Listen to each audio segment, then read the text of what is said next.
Vamos dar continuidade à discussão que vimos fazendo ao livro de Friedrich Engels, A Situação da Classe Trabalhadora na Inglaterra.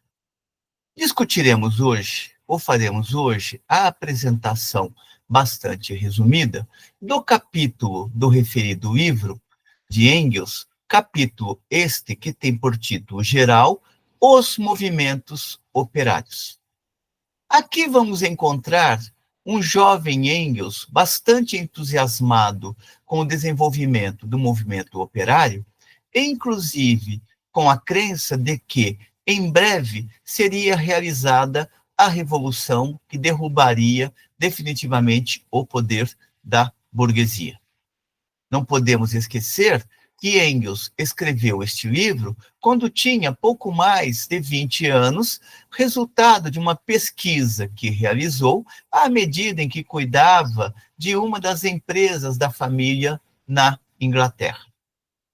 À parte o tom bastante otimista que Engels apresenta a respeito do desenvolvimento da classe trabalhadora naquele período histórico, naquele momento histórico, o texto de Engels, ele traz contribuições fundamentais para pensarmos, por exemplo, o que significa a exploração do trabalho pelo capital, bem como formas de luta que a classe trabalhadora pode desenvolver à medida em que vai adquirindo graus bastante diferenciados de consciência de classe. Ou seja, sai da consciência mais espontânea para aquelas formas organizativas nas quais passa a ocupar o primeiro plano a consciência de classe. Aquilo que Marx chamaria, no livro Miséria da Filosofia, do salto em si ao salto para si, da consciência em si à consciência para si, da compreensão individual de que é explorado para a compreensão científica das razões desta exploração que atingem ou que se abatem sobre o conjunto da classe trabalhadora. Vejamos, pois, como Engels vai discorrer a respeito dos movimentos operários nas 30 páginas seguintes que compõem este capítulo de seu livro. É lógico que não seguiremos aqui, página por página, mas tão somente resgataremos pontos que consideramos fundamentais para a estruturação do pensamento de Engels neste capítulo. A primeira observação que Engels faz é de que os operários devem procurar sair da situação na qual se encontram e que os embrutece. Em razão disso, eles estão chamados a lutar permanentemente contra a burguesia, ou seja, contra o poder burguês, uma vez que o poder da burguesia representa, ao mesmo tempo, a condição de exploração da classe trabalhadora. Engels observa ainda que é uma ilusão acreditar que os burgueses estão interessados nas condições de existência da classe trabalhadora. Na realidade, a burguesia defende os seus interesses e o faz por meio de uma defesa da propriedade privada, utilizando-se para isso do poder estatal que tem à sua disposição. E aqui já emerge uma primeira constatação importante. O poder de Estado é poder de classe. O poder de Estado burguês é aquele que atende prioritariamente aos interesses da classe dominante. Pode, até em certas circunstâncias, estender certas vantagens ou garantias para a classe trabalhadora, como, por exemplo, o direito de organização, mas, ao mesmo tempo, vai confinar este direito de organização a certos parâmetros que não comprometam a própria existência da burguesia. De qualquer maneira, o jovem Engels está aqui rompendo com a concepção liberal de que o Estado representa a todos os indivíduos de uma determinada sociedade. A posição que Engels coloca é de que o Estado é um Estado de classe, enquanto Estado de classe está voltado a atender prioritariamente os interesses da classe burguesa. Engels observa também que o operário compreende empiricamente que o burguês o trata como uma coisa, portanto, como um objeto, como uma mercadoria, como propriedade sua. E esta razão basta para que o trabalhador assuma ou tenda a assumir uma posição hostil em relação ao burguês e também, em certas circunstâncias, ao conjunto da burguesia.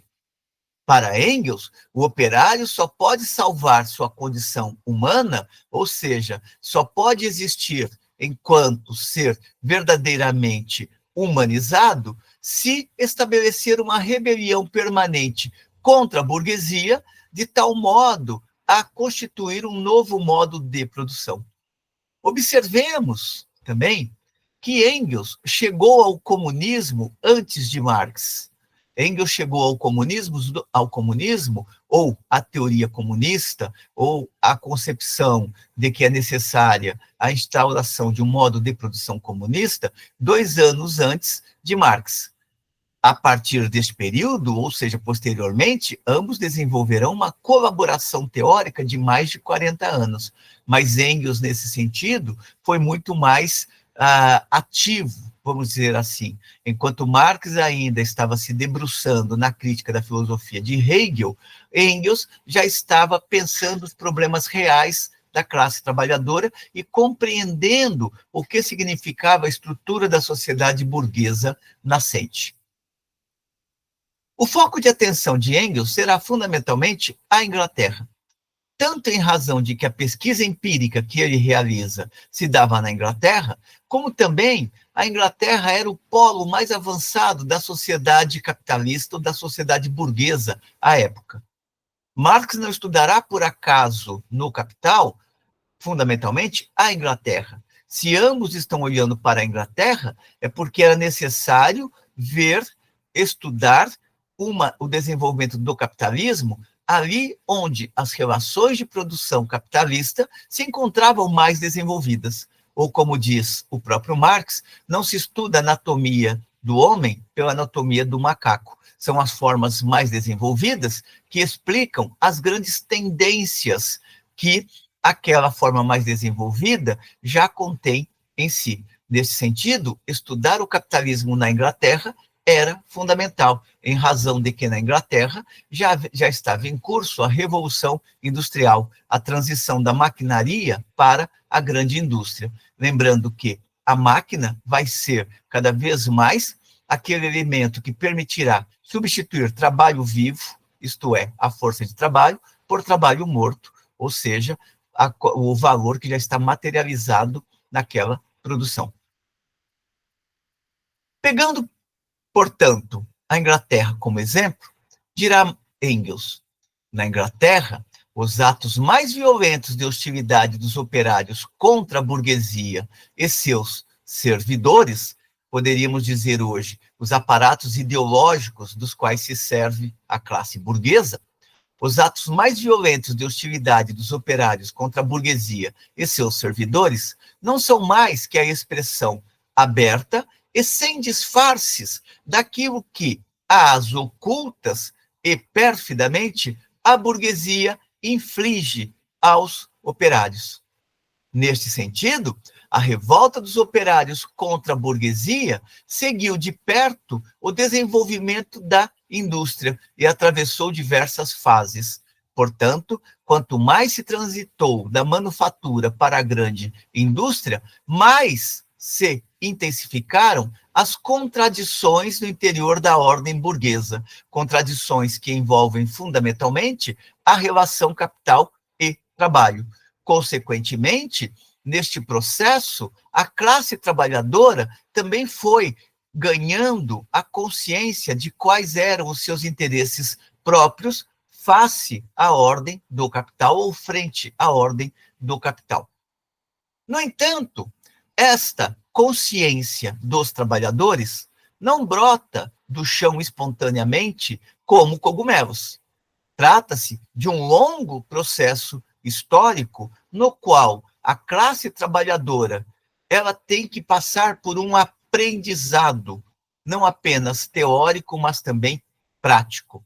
O trabalhador sabe que é explorado, mas o passo para tomar consciência desta exploração e atingir a consciência socialista e comunista é um percurso muito mais complexo e muito mais longo, que por vezes pode se encontrar obstaculizado à medida em que se aprofunda o fetichismo social no interior da sociedade burguesa. É importante observar hoje, por exemplo, como uma parte da classe trabalhadora ela está impregnada muito mais pelos valores liberais, pelos valores conservadores e mesmo por uma consciência na qual busca se proteger de outras franjas da classe trabalhadora do que efetivamente está de posse da consciência de classe que identifique o seu verdadeiro inimigo de classe, ou seja, o capital. Pegando, portanto, a questão da Inglaterra, Engels vai observar que os atos mais violentos de hostilidade dos operários contra a burguesia e seus servidores não são mais que a expressão aberta e sem disfarces daquilo que, às ocultas e perfidamente, a burguesia inflige aos operários. Neste sentido, a revolta dos operários contra a burguesia seguiu de perto o desenvolvimento da indústria, portanto, da maquinaria, e atravessou diversas fases. Quais são estas fases? A primeira delas, observará Engels, é aquela mais brutal, aquela dotada de maior grau de inconsciência crítica por parte do indivíduo trabalhador, que é o crime. A primeira forma, a mais brutal e estéril porque ela não leva a solução nenhuma, pelo contrário, acaba com a morte do criminoso, então com o aprisionamento do criminoso. A primeira forma, a mais brutal e estéril, foi o crime. Isto porque, neste momento, muitos trabalhadores não podiam compreender ou não conseguiam compreender racionalmente porque tinham de suportar as condições tão horríveis produzidas pela grande indústria. Como resposta mais imediata, mais instintiva a esta situação, começou a roubar. Porém, observa Engels, progressivamente, os trabalhadores isolados foram percebendo ou verificaram que o roubo não serve para nada. É uma forma isolada, individual, de protesto contra a sociedade burguesa, ainda que seja um protesto de ordem inconsciente. Quando o indivíduo rouba, ele não está refletindo o que significa aquilo em relação à propriedade privada. Ele rouba instintivamente e acha que com isso, muitas vezes, está combatendo os poderosos ou então está retirando dos poderosos. Lembremos que, em geral, o roubo acaba afetando muito mais a própria classe trabalhadora, uma vez que o indivíduo vai para o trabalho e, no caminho, alguém o para, quando não o mata, o que acontece muitas vezes, para tirar aquele pouco que ele conseguiu sofridamente ganhar na vida cotidiana. Então, isso vai mostrando como que o roubo é perverso, não apenas porque é um protesto individual, mas porque acaba também afetando, em geral, a própria classe trabalhadora ou os próprios trabalhadores. Nesse sentido, foi se verificando cada vez mais que o roubo não serve para nada. Era uma forma isolada, individual, de combater aquela sociedade, de aparentemente combater aquela sociedade. Soma-se a isso que o poder da sociedade, através de seus órgãos repressivos, se abatia sobre o indivíduo, esmagava-o, de tal modo que o furto e o roubo deve ser compreendido como a forma de protesto mais rudimentar e inconsciente por parte do trabalhador. Engels observa, na sequência, que a classe dos operários deu início à sua oposição à burguesia quando se rebelou violentamente contra a introdução das máquinas, nos primeiros passos do movimento industrial. É aquele período que geralmente é conhecido por ludismo, as lutas do ludismo. É importante observar que esta constatação dos graus de consciência que vão sendo adquiridos pela classe trabalhadora é possível de ser encontrada também no texto do Manifesto do Partido Comunista, em sua parte primeira, quando ali Marx e Engels observam que a classe trabalhadora passou por várias fases de desenvolvimento antes de se organizar efetivamente enquanto partido político, ou seja, enquanto classe consciente dos seus objetivos. Fica aqui a indicação da parte 1 do Manifesto Comunista. Voltemos, portanto, aqui ao texto de Engels. A classe dos operários deu início à sua oposição à burguesia quando se rebelou violentamente contra a introdução das máquinas, nos primeiros passos do movimento industrial. Essa forma de oposição, prossegue Engels, era também isolada, limitada a determinadas localidades e dirigia-se contra um único aspecto da situação atual, que é o uso da maquinaria. Logo que os operários atingiam seu objetivo imediato, em geral quebrando as máquinas, o poder da sociedade abatia-se violentamente sobre os responsáveis por tais movimentos, enquanto as máquinas continuavam a ser introduzidas e muitas vezes substituídas até por máquinas mais modernas. Tornava-se, portanto, necessário encontrar uma forma nova de oposição ao poder burguês, uma forma nova de oposição ao poder do capital. Para tanto, dirá Engels, foi relevante uma lei aprovada pelo parlamento inglês, que à época era controlado pela oligarquia Tory. Esta lei sancionou legalmente a oposição entre o proletariado e a burguesia, na medida em que reconheceu o direito de organização por parte dos trabalhadores. Neste sentido, também ficou evidente qual era o novo caminho a ser seguido pelas lutas. Dirá Engels a respeito desta lei de 1824, aprovada pelo parlamento inglês. A lei aprovada em 1824 anulava disposições que proibiam aos operários associar-se para a defesa de seus interesses. Os operários conquistaram, assim, um direito que era um privilégio até então reservado à aristocracia e à burguesia. Que privilégio era este? Era o de liberdade de associação.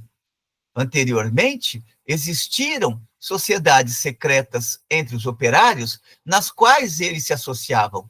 No entanto, estas sociedades secretas eram incapazes de obter os resultados significativos que passaram a estar às mãos da classe trabalhadora com a regulamentação da lei aprovada em 1824.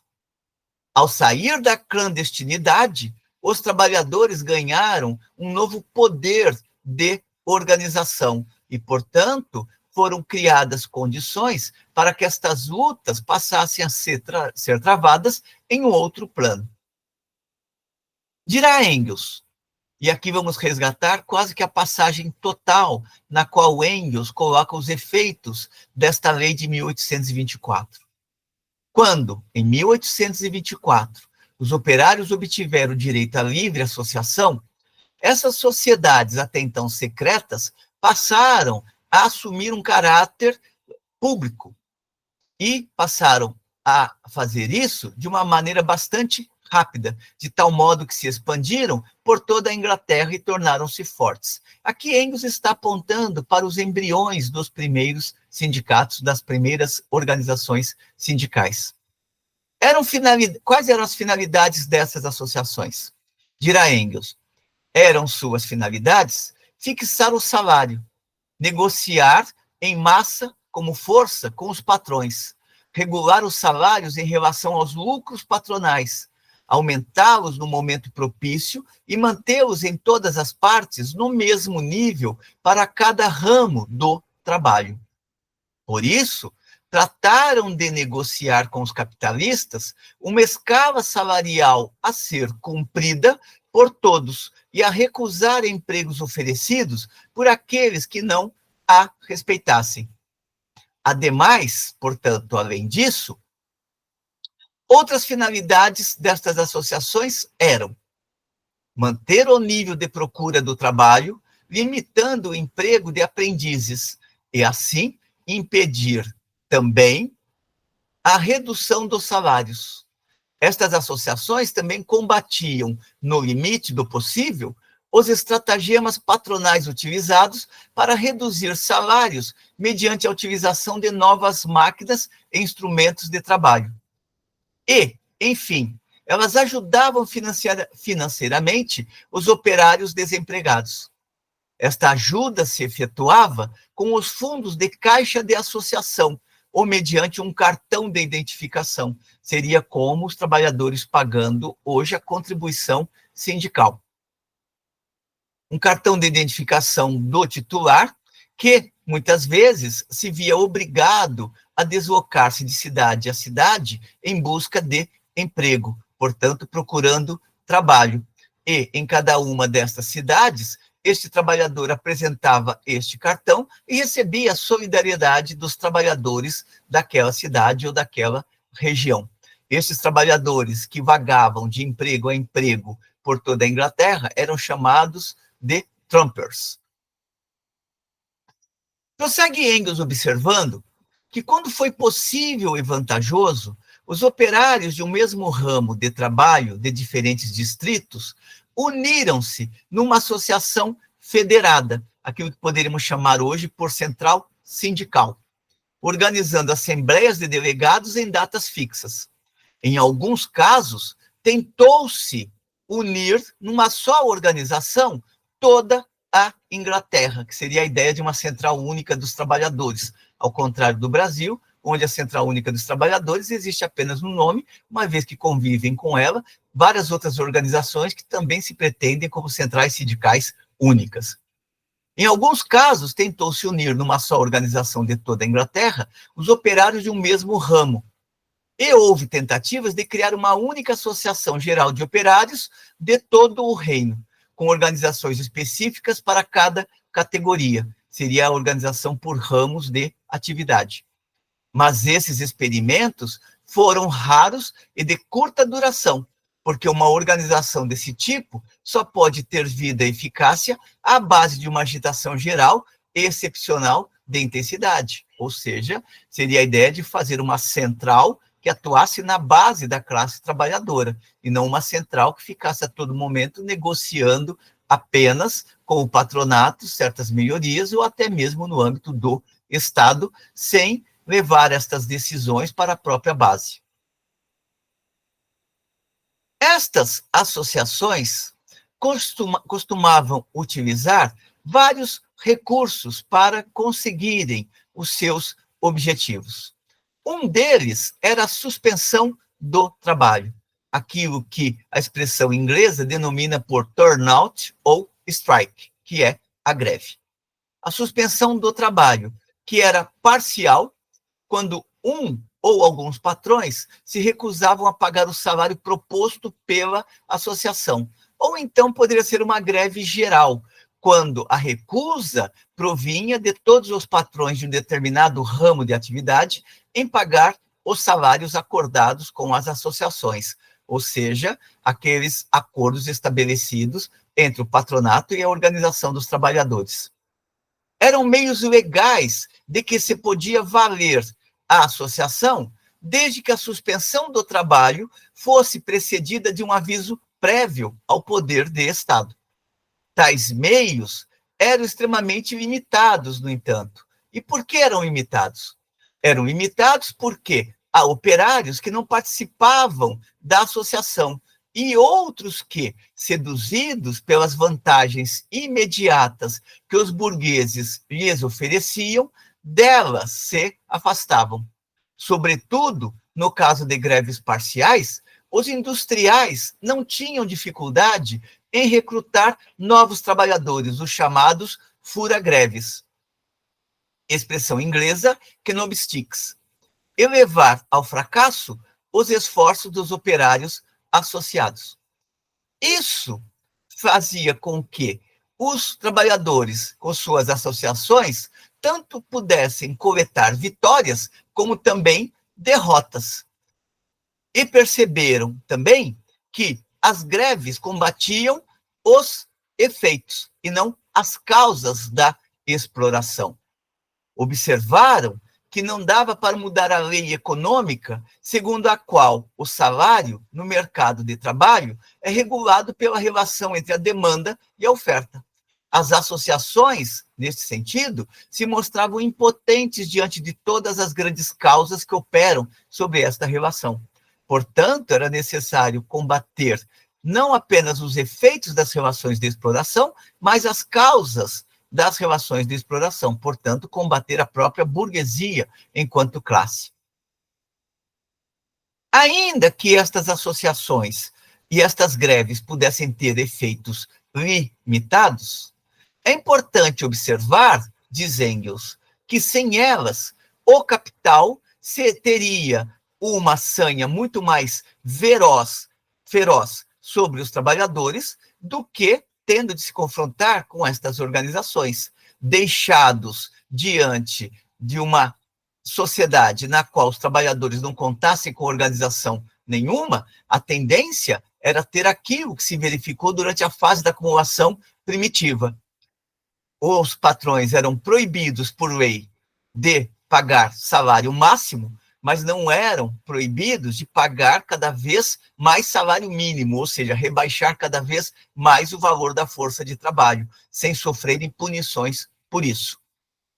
Daí Engels afirmar que, no entanto, se o industrial não esperasse uma oposição concentrada e maciça dos operários para aumentar seus lucros, ele reduziria gradativamente e sempre mais os salários. A luta concorrencial que trava com os outros industriais o constrangeria a isso, uma vez que cada patrão quer extrair o máximo de mais-valia possível em relação ao seu concorrente capitalista. Daí que a luta concorrencial que trava com os outros industriais o constrangeria, portanto, constrangeria o capitalista a isso, e os salários rapidamente desceriam ao seu limite mínimo. O que é o limite mínimo? É o mínimo possível de se pagar um trabalhador para que ele se mantenha vivo durante 24 horas. Mas essa concorrência entre os industriais é, em condições médias, entravada, obstaculizada pela oposição dos operários. Ou seja, embora cada capitalista cuide do seu interesse, diante da classe trabalhadora, eles se unificam para lutar contra os operários em luta. Portanto, aqueles interesses particulares de cada capitalista, momentaneamente, são deixados de lado em prol dos seus interesses gerais, que é combater o proletariado. Todo industrial já sabe, observa Engels, que uma greve lhe traz prejuízos. Seu capital fica inativo e suas máquinas se deterioram. Ademais, ele não tem a segurança de que poderá impor a redução salarial e sabe também que, se a impuser, seus concorrentes farão o mesmo, com o que reduzirão os preços de seus produtos e anularão as vantagens que obteve. Além disso, após uma crise, as associações frequentemente impõem um aumento de salário, que, sem a sua intervenção, tardaria mais a efetivar-se. Se o industrial resiste a aumentar os salários até o ponto em que não pode mais fazê-lo pela concorrência dos outros industriais, agora são os próprios operários que o pressionam, ou seja, pressionam o capitalista, quando o mercado de trabalho lhes é mais favorável. E nessas condições, podem obrigá-lo, ou seja, obrigar ao capitalista a um aumento mediante uma greve, a um aumento do salário mediante uma greve. Entretanto, observa também Engels, as associações se revelam impotentes diante das causas mais importantes que condicionam o mercado de trabalho. Portanto, os sindicatos têm também os seus limites. E quando estas esfaimam os operários, ou seja, levam os operários à condição de fome, a greve se perde. Pouco a pouco, os operários aceitam trabalho sob quaisquer condições, e mesmo que o número deles seja pequeno, Isso basta para anular a força da associação.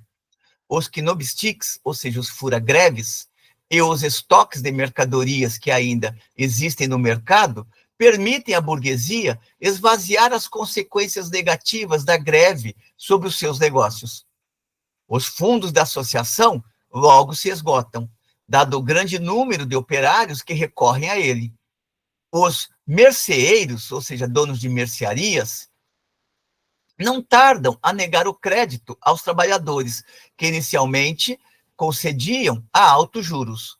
E a necessidade obriga os operários a retornar ao jugo da burguesia, ou seja, retornar ao trabalho. Os industriais, por sua vez, forçados pela oposição dos operários, são levados a evitar reduções salariais desnecessárias, mas os operários, por seu turno, consideram toda e qualquer diminuição dos salários, mesmo que determinada pelas condições econômicas, uma piora de sua situação que deve ser evitada de qualquer modo. Por isso, a maior parte das greves termina mal para os operários. Ou seja, nem todas as greves são necessariamente vitoriosas. É isto que faz com que, muitas vezes, os trabalhadores entendam que a greve não leva a nada.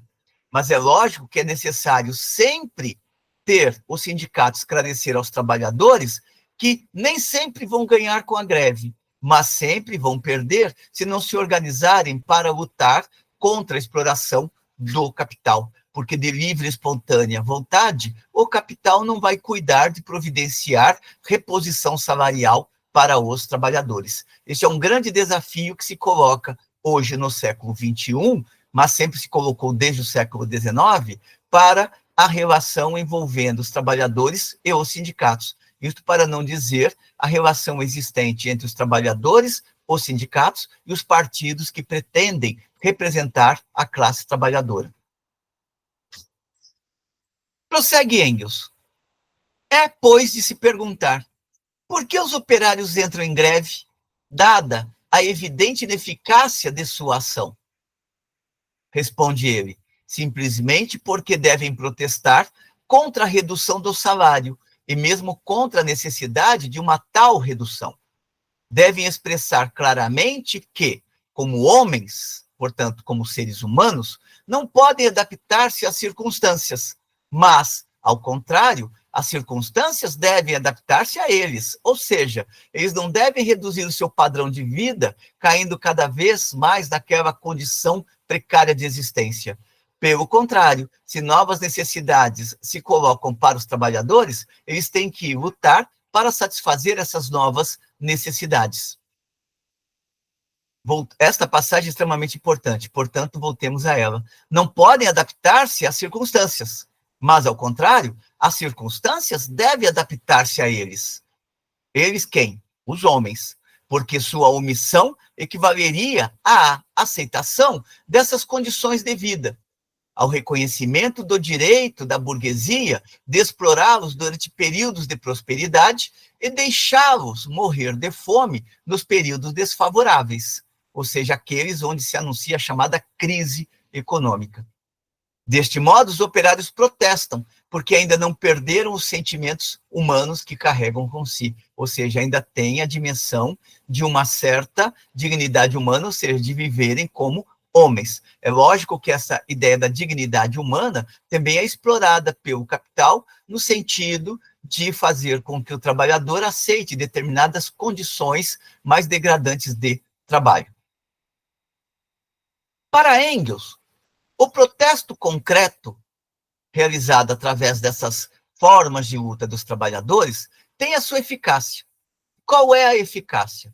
Estes protestos mantêm, em certos limites, a avidez da burguesia, estimula a oposição dos operários contra a onipotência social e política da classe proprietária, ao mesmo tempo em que leva os trabalhadores a compreender que, para destruir o poder da burguesia, é preciso algo mais que associações operárias e greves. Entretanto, estas associações e as greves representam a primeira tentativa operária de suprimir a concorrência, o que pressupõe a consciência de que o poder da burguesia se apoia unicamente na concorrência entre os operários, isto é, na divisão interna do proletariado, na recíproca contraposição dos interesses dos operários tomados como indivíduos. Ou seja, enquanto os operários se verem apenas enquanto classe em si e não constituírem a sua unidade, eles lutarão internamente pelas migalhas de empregos ou mesmo pelas migalhas de salários ofertadas pela burguesia. As associações, de modo unilateral e limitado, confrontam-se com a concorrência, o nervo vital da ordem social vigente, e por isso constituem uma grave ameaça a essa ordem. Portanto, estas organizações operárias, ou aquilo que chamamos hoje por sindicatos, têm a sua importância para a classe trabalhadora, ainda que muitas vezes a classe trabalhadora não veja isso e se afaste do sindicato. Não é raro escutar trabalhadores falarem: para que vou me filiar ao sindicato? Não serve para nada. Ao fazer isso, ele está jogando não no terreno do interesse da classe trabalhadora, e sim no interesse da classe burguesa. Mas ele faz isso não porque seja um traidor da classe, e sim porque ainda está preso à consciência em si e não atingiu ainda o patamar da consciência para si. Prossegue Engels.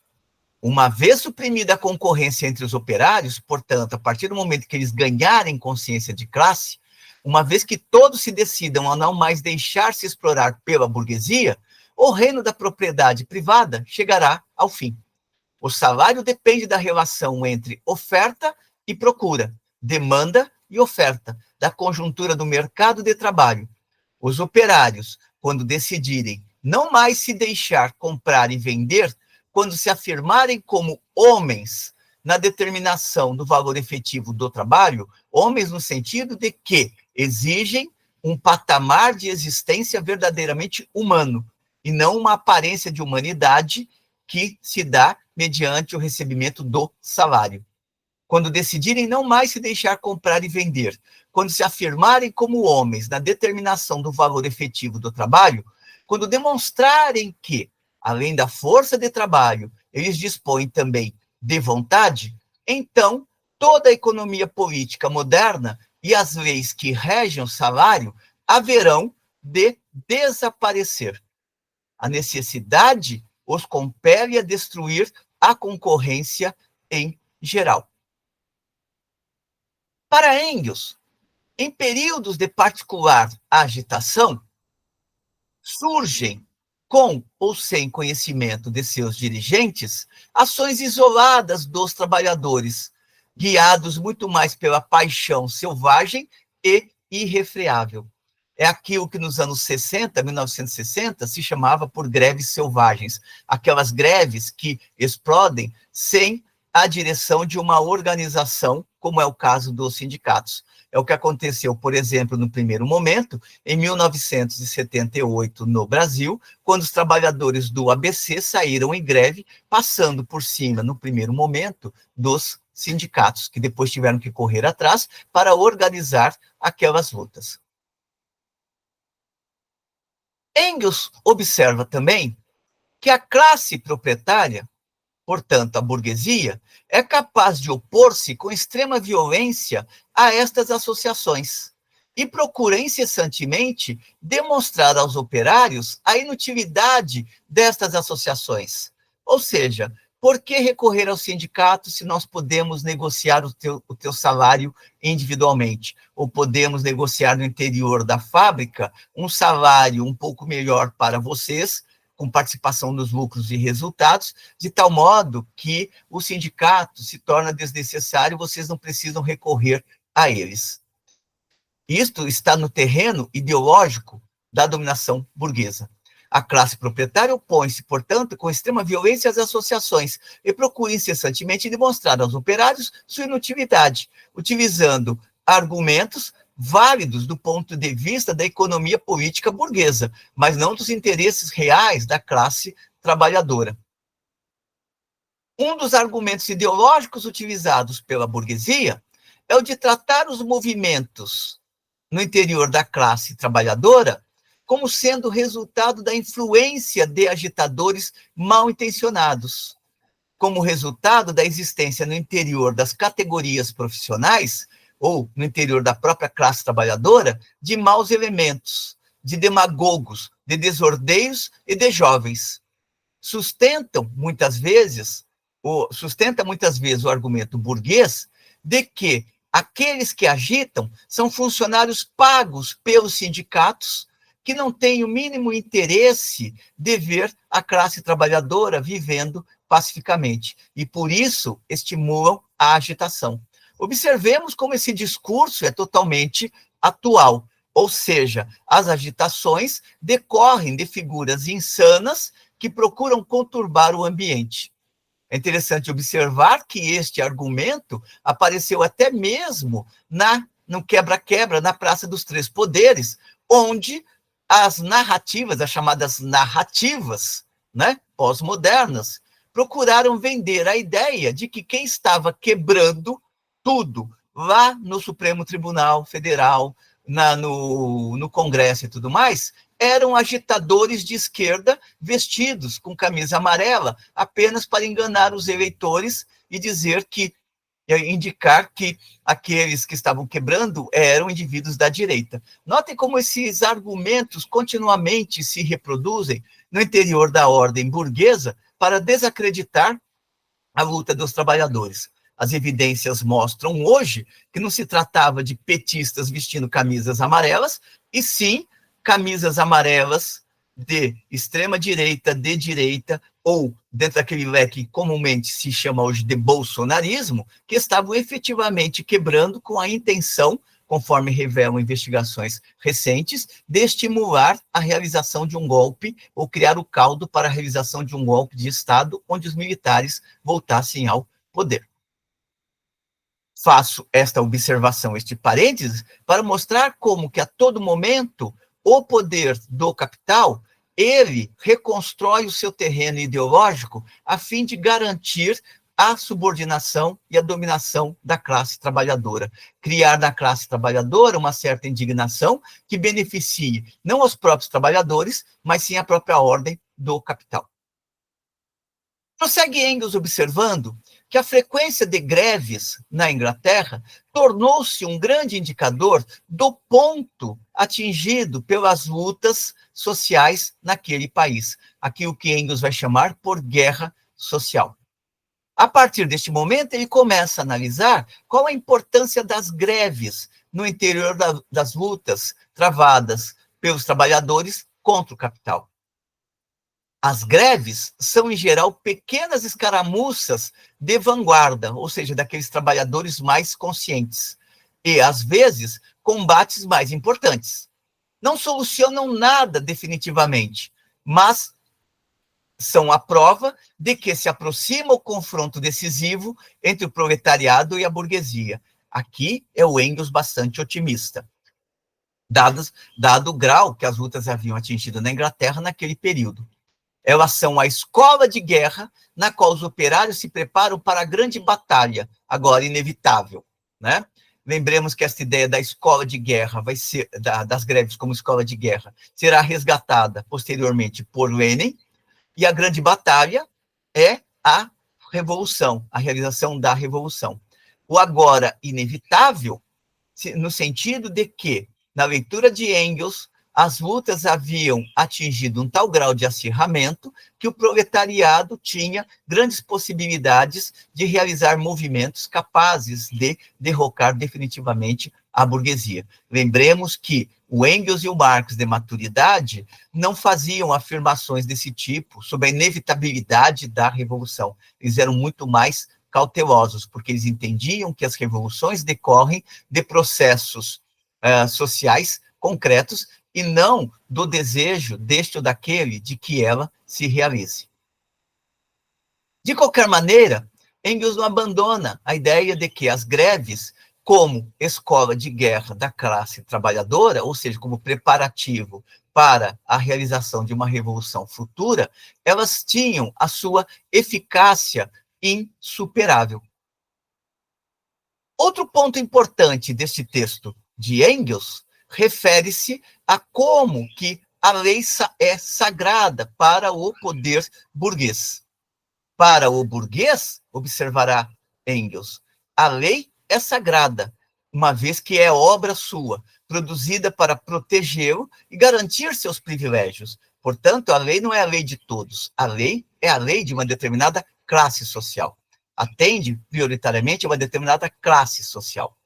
Ele sabe, o burguês sabe que, embora uma lei singular possa prejudicá-lo eventualmente, o conjunto da legislação assegura seus interesses. E sabe, sobretudo, que o caráter sagrado da lei, a intangibilidade da ordem social consagrada pela participação ativa da vontade de uma parte da sociedade e pela passividade da outra, é o sustentáculo mais poderoso de sua posição social. Quando a lei simplesmente não funciona como o poder do capital deseja, ele tem um recurso extra, que é a borduna policial, ou seja, o poder repressivo da força militar, que exerce um efeito tranquilizador para o burguês. O operário sabe, observa Engels, que a lei é um látego, é um chicote produzido pelo burguês. Por isso, se não for obrigado a cumprir a lei, não a cumpre. Uma vez que os operários não respeitam a lei, mas apenas reconhecem sua força enquanto eles mesmos não dispõem de força para mudá-la, é mais que natural que avancem propostas para modificá-la. Ou seja, Engels não está negando a importância da luta jurídica. Ele está dizendo o seguinte: enquanto a consciência de classe efetivamente não amadurece, os trabalhadores têm um recurso imediato, que é trabalhar no terreno do jurídico para conseguir melhorias à sua própria situação social. Um exemplo disso será, por exemplo, a carta. Um exemplo disso será, para não ficarmos na redundância, um exemplo disso será a Carta do Povo, elaborada pelo movimento cartista. Esta parte do movimento cartista é bastante interessante, uma vez que se trata do primeiro grande embate efetivo da classe trabalhadora no terreno legislativo contra o poder da burguesia. É lógico que existiram outras lutas da classe trabalhadora, mas o cartismo teve uma eficácia que superou em muito as lutas anteriores, uma vez que ele apontava para a organização da classe trabalhadora enquanto partido. Pela complexidade que envolve essa discussão do cartismo, deixamos para uma segunda parte de discussão deste capítulo. No momento, paramos aqui. Espero que tenham gostado da discussão. Como sempre, encaminhem suas considerações positivas ou negativas, a fim de que continuemos melhorando cada vez mais o nosso trabalho e a fim também, sobretudo, de que possamos contribuir cada vez mais com as jovens gerações de estudantes e, por que não dizer também, com as jovens gerações de pesquisadores. Até uma próxima.